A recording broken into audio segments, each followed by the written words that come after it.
Hi everyone. Today we are going to discuss about depends on Spring annotation.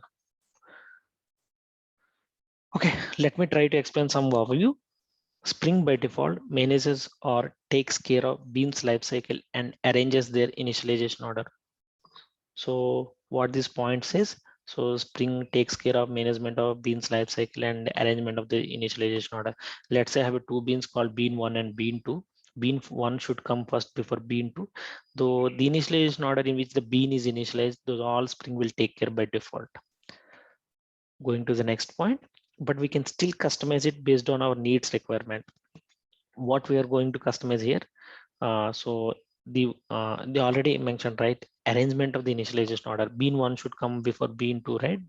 This, I mean, let's say even still I can tailor made it, or what is a modify it the order as per our requirements, using this depends on annotation.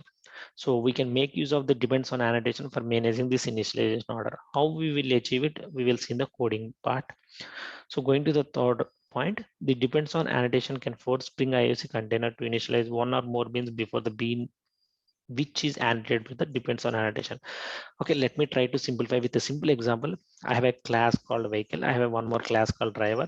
So basically the vehicle is driven by the driver, right? So we can achieve the movement of the vehicle by the driver, right? So here vehicle is dependent on driver. So driver is a dependency of vehicle. So we can annotate vehicle class using the depends on annotation, so that Spring takes care of initialization of driver bin before the what do you say vehicle bin. So we should use this annotation for specifying the bean dependencies. So what I mentioned, right? When you mention this particular driver dependence as part of the vehicle, Spring takes care of that.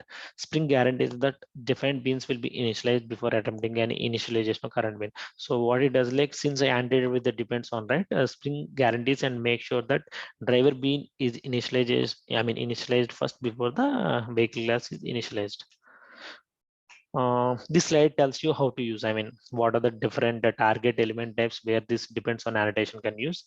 So one is method and other is type. You can annotate this particular annotation on top of the class as well as the method as well as interface or enum. So in order to make use of the Spring depends on functionality, this is present as part of the Spring context jar. uh, Here I have mentioned a snippet, snippet of on how you can download this particular Spring context jar. So here I have provided a version as 5.2.16. You can use your relevant version. The group ID is like what your Spring framework, because Spring context jar is a part of the Spring framework.